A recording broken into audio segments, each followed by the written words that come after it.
This meeting is being recorded.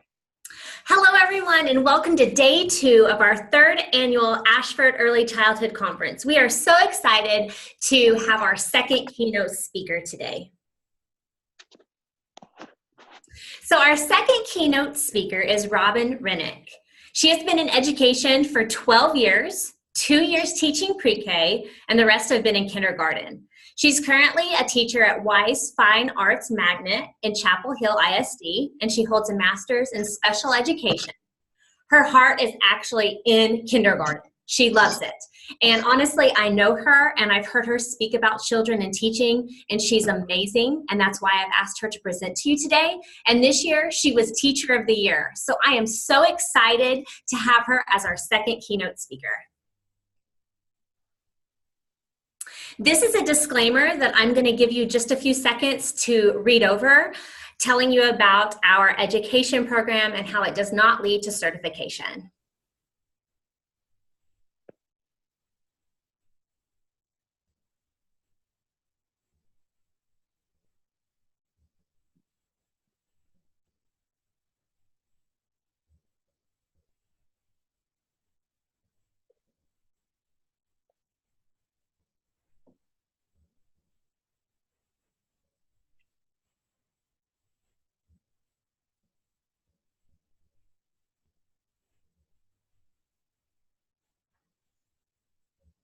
All right, I think it's time to get started. So without further ado, we are going to introduce Robin. Thank you so much for being here. The floor is yours. All right. Hi, like she already said, my name is Robin Rennick, and I'm currently a kindergarten teacher, and I absolutely positively love my job. It's the best thing on earth to go to school every day and get to do something that you love. The main thing I wanted to talk to y'all today is building relationships. So when it comes down to teaching, I think the most important thing is the relationship that you have with the student and the parents. And like the slide says right here, if they don't know how much you care, if they don't know you care, they don't care. And it's very true. If the kids don't know that you care about them, then they're not really going to care about you, and they're not going to want to make you happy. They're not going to want to impress you. They're not going to want to work hard for you. So this quote is very important when it comes to your students. But when it comes down to it, what about the parents? You see the students every single day, but what about the parents? It's really important to build that relationship with parents. So you'll see right here, it's a picture of my husband and my son. And I remember whenever he was in daycare, and I would have daycare teachers that would just simply not even speak to me when I came in the room. And that kind of made me have my own opinion of those people. So really, when it comes down to your parents in your classroom, you have control over what that relationship is going to be like and how that first impression is and how to build those relationships. So today I'm just going to kind of talk to you about different ways that I build relationships with my parents and how I connect with them. So we'll go on to the next slide and talk a little bit about that. So why is it important to build relationships? Like I said before, if you don't create that relationship with your students' parents, they're going to create their own. And you need to be in control over that relationship. You need to take the lead and make it a positive relationship that you have with them. That way, you're not working alone with their child and building the foundation for their child. That way, you become a partnership and you work together to do what's best for the child. Because when it comes down to it, you both come in with a common denominator. It's what is best for the kid. You want what's best for the kid, they want what's best for the kid. So if you work together, you can get so much further, having that great teamwork to do what's best for the child. So on the next couple of slides, I'll be showing you what all I use within my classroom to build those relationships. But on the next slide, I believe you'll see my favorite quote is about to be coming up. But this just simply tells you how you can build those positive relationships. Stay positive. I know there are some of those kids that it is just hard some days to come up with something positive about that kid. But at the beginning, you really need to work as hard as you can to stay positive with those parents. Don't have the first contact you have to that family be a negative phone call or a note. Try to get a hold of them the first day and just say, hey, we had a great day today. I really enjoyed getting to know your child. I'm very excited about the year. Please keep an open relationship of this is how I wanted to work with you this year. I can't wait to see the growth in your child. Send them pictures the first day during your conference or your lunchtime. I know it's a crazy day, but having those parents see that their child is happy, their child is safe, and that you actually care. That first day of school is so very, very important. In that first week, it gives them a sense of ease to know their child is okay also.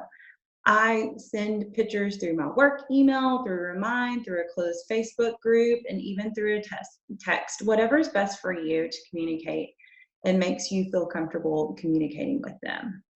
So let's move on to the next slide.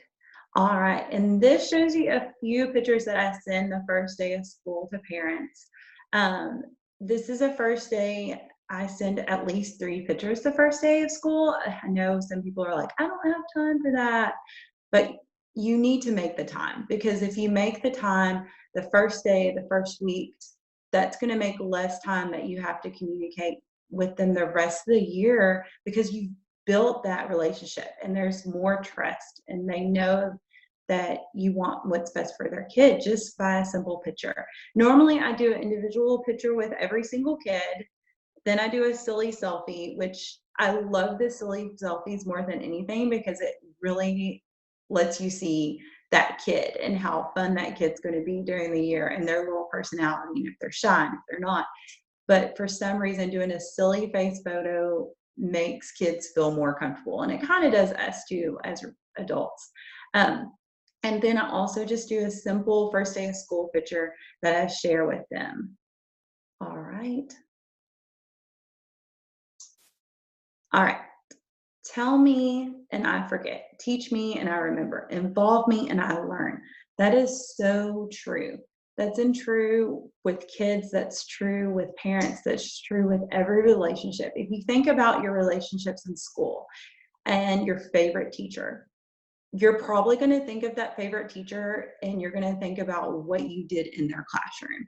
And so even as parents, they can tell you and they can teach you, but if you involve a parent in that relationship, you're going to be able to build that child's knowledge and foundation and everything so much more. So really think about that quote when it comes to involving students and involving parents and families. All right, one way that you can communicate and build a foundation with parents and relationship is through Seesaw. Seesaw is a wonderful way for students to connect with their families and families to get involved in the students' learning. Seesaw is really, really great if you have a one-to-one campus, which unfortunately I don't. So Seesaw has been kind of hard for me to use just because I have a lack of technology in my classroom.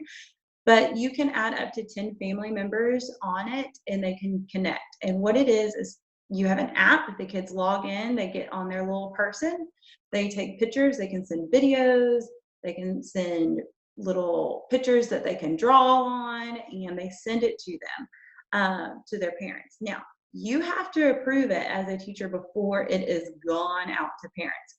So it's really, it's a fun app that you can use that kids really enjoy, and parents get to see the progress of their child throughout the year, and it's free. So the next slide, I'll tell you a little bit more about Seesaw. All right, and you can also, there is a hyperlink at the top that you can click on to go to find out more information about Seesaw. It built a student portfolio for them. It has active library and parents can connect on it. It's all in one place. A great thing with Seesaw is for families that have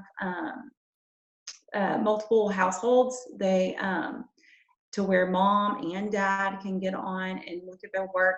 I've even had it to where grandparents that live out of state become a part of Seesaw to where they can see their grandchild's work. And so Seesaw is really cool just to go back and look at the students' portfolio of how they started and how they've ended up. So,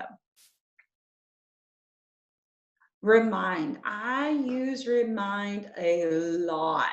In fact, I use Remind in our neighborhood. I have a Remind account for our neighborhood that I send out mass texts. I have a Remind account. I even had a Remind account whenever I had my son, to where different people that wanted to know when he was born signed up for it, and it's free. It is a free app that makes you send out mass texts. Now, school districts and school can also buy Remind to where you can send out more photos at one time and more text strings. They have a limited amount of text that you can send, as far as like how long the text is and everything, how many characters long it is. But Remind is great. If you don't feel comfortable sending your actual phone number out to parents, it does not send from your cell phone number. It sends from a random text number, and they can also go back and respond to that phone number, and you will still get them. Remind also has translating to where it can translate more than 85 languages. You can Families, if they don't have cell phones, they can use it on a laptop, tablet, anything like that too. You can also send pictures through Remind, and you can have multiple classes through Remind. If you are departmentalized and you have multiple classes that you see, you could have it be like your 8th period class, you can have it be your 11 o'clock class, all those you can put within Remind and send it to that one group. So Remind is great when it comes to communicating with parents. We have done a Remind for my grade level. I have a Remind for my personal class. We've done a Remind as our school in the past. So I really highly, highly, highly recommend Remind. This is how you set up your Remind account. It is a free app that you can download, or you can get onto the computer. You put that you are a teacher, and then you'll have them text the code to that number, and then they enter the class code, and it's simple as that. They are then signed up for Remind. Remind features, you can turn it off to where if parents want to text you in the evening, you have office hours to where they reach you within the best times, and they cannot reach you at 1 in the morning. You can send out announcements to the entire class, or to an individual person, or a small group. You can do small groups to where if they haven't all turned in their permission slips for a field trip, you can just simply text the people that have not, instead of sending out a mass text to everyone when there's only like 3 parents that have. You can turn off the replies when you're done with a conversation. You can schedule announcements to where if you're like, oh, I need to send this out in the morning, but I'm afraid I'll forget, you can set it up and it'll send it out at 8 o'clock in the morning if you want. You can also connect it with your shareable resources, Quizlet, Google, Microsoft Drive, all that kind of stuff. And you can also add attachments. Class Dojo. Class Dojo is a little known thing, but a lot of people don't know about Class Dojo. Now, I have been using Class Dojo for a long time, but Class Dojo has all of a sudden just exploded, and they have come up with tons of different resources for teachers within the last 6 months to a year. Class Dojo, you can connect with parents. They can look at everything. It's really similar to Seesaw, but the thing I like about Class Dojo is it has a built-in classroom management tool. I really use Class Dojo within my classroom for classroom management.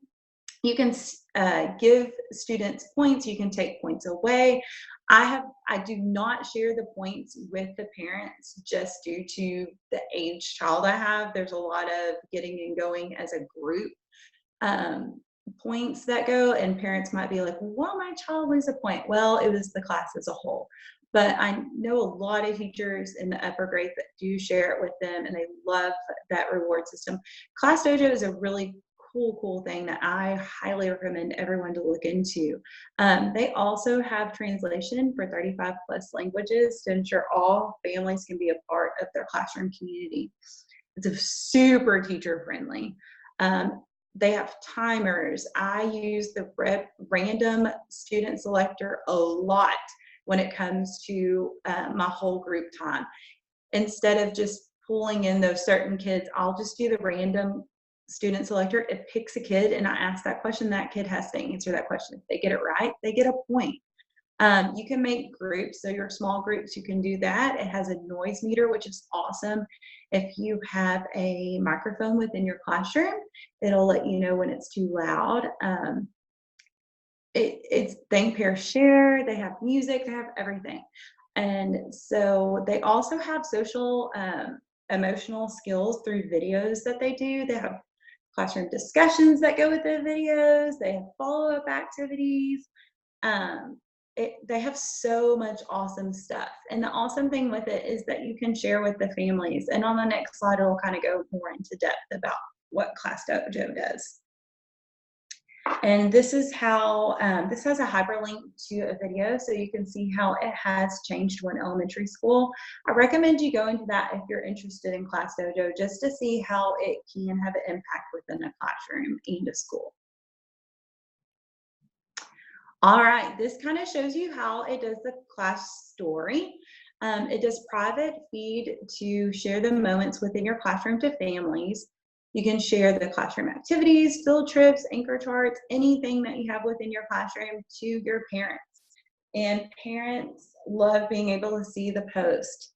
And here you go. One of their new things this year, you can upload up to 10 photos in a single post to parents.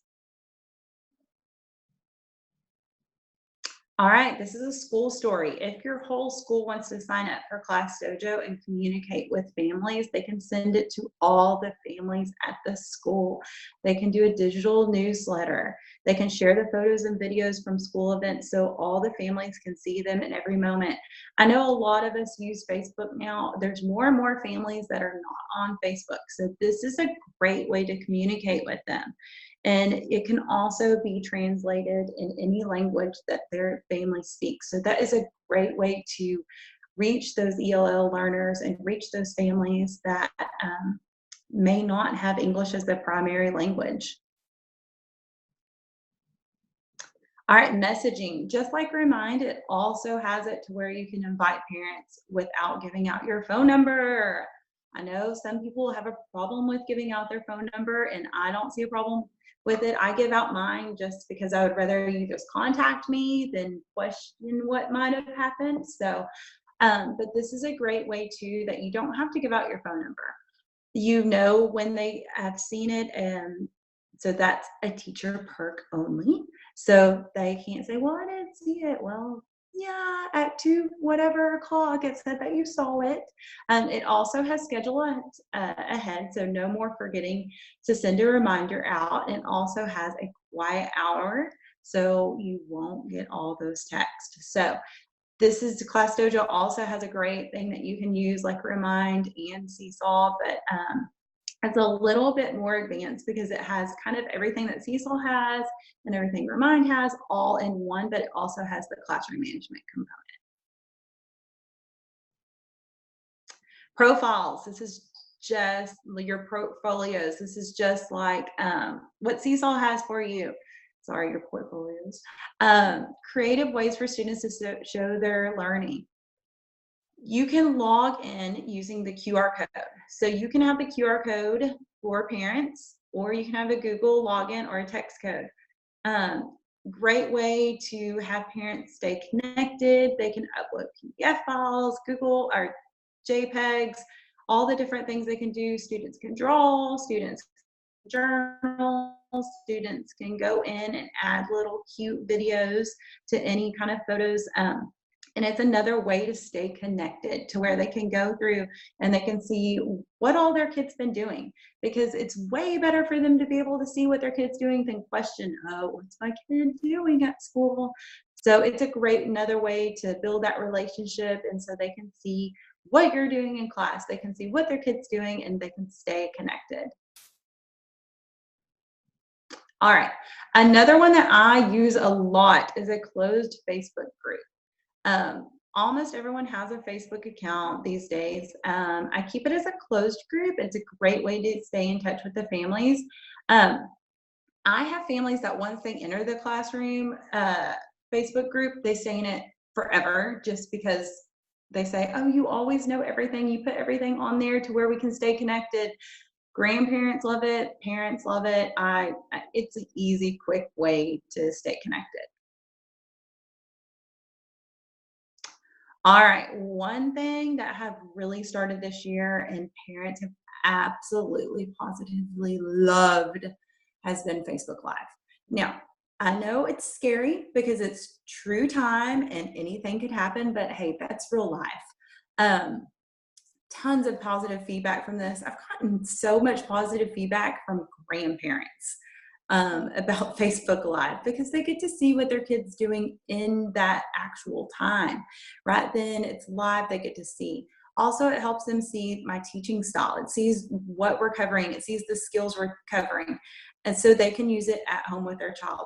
A big thing that I did this year is if there were certain areas that kids were struggling with, and I had several kids that were struggling with certain things, I videotaped myself through Facebook Live teaching the concept with the kids. So the parents could see kind of, the teacher tricks that I use to teach that skill. That way they could go back and use it at home too, and they could see it in real time of how I used it and how their kid can use it. So that was a great thing. Also, it's great for those parents that are single parents or parents that are working to where they can't come. So I did a lot of live Facebook during field trips, track and field. And I actually had one parent that was like, is there any way you can do the end of the year awards? I can't come, I have to work. And she's a single mom. And so our whole end of the year awards we had live on Facebook because she said, my boss said I could watch it, but I just can't come.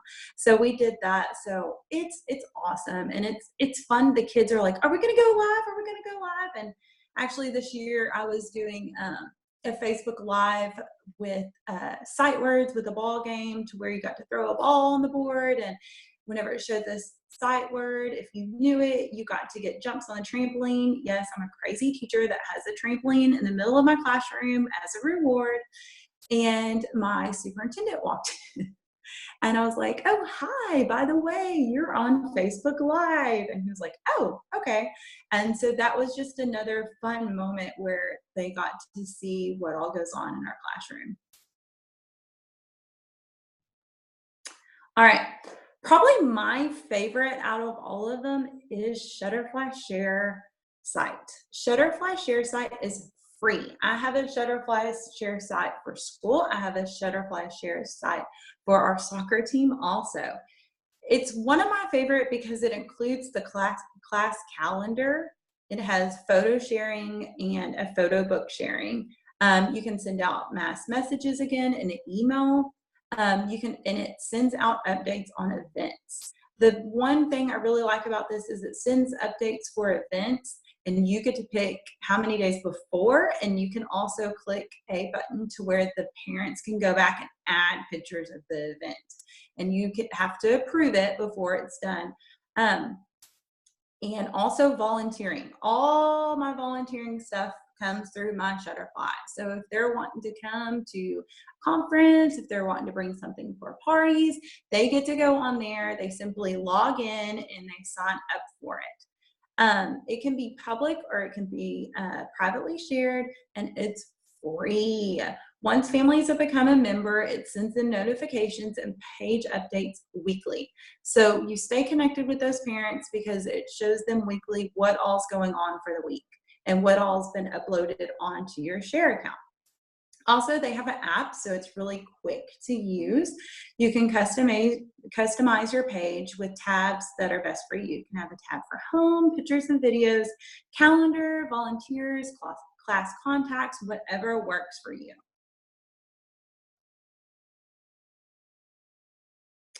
All right, here is the photo part of Shutterfly Share. The Share site also has an app so you can quickly upload any of your pictures into the folders for families to view. Also, as they sign in as a member, they are able to upload any of the pictures that you share. So I had a parent one year that made me a scrapbook, and she said, oh, you made it so easy for me to make a scrapbook for you and my kid because I was able to download all the pictures I wanted from the year of my son and then quickly be able to print them. And they can print them just anywhere or at home. But once they're logged in as a member, they can download any of those. All right, here is the calendar. With Shutterfly Share Calendar, you can create dates of events. You can put them on how many days before you want them to remind the families of the event. You can also check the box where the families are included to add their pictures. This is great when it comes to awards and field trips and all that kind of stuff. The stuff that you're kind of busy and you may not have gotten all the great pictures you wanted, they can go back and add them. But it's only members will be able to receive the alerts and include pictures, and you have to approve the pictures before they come live on the site. So I really like that too.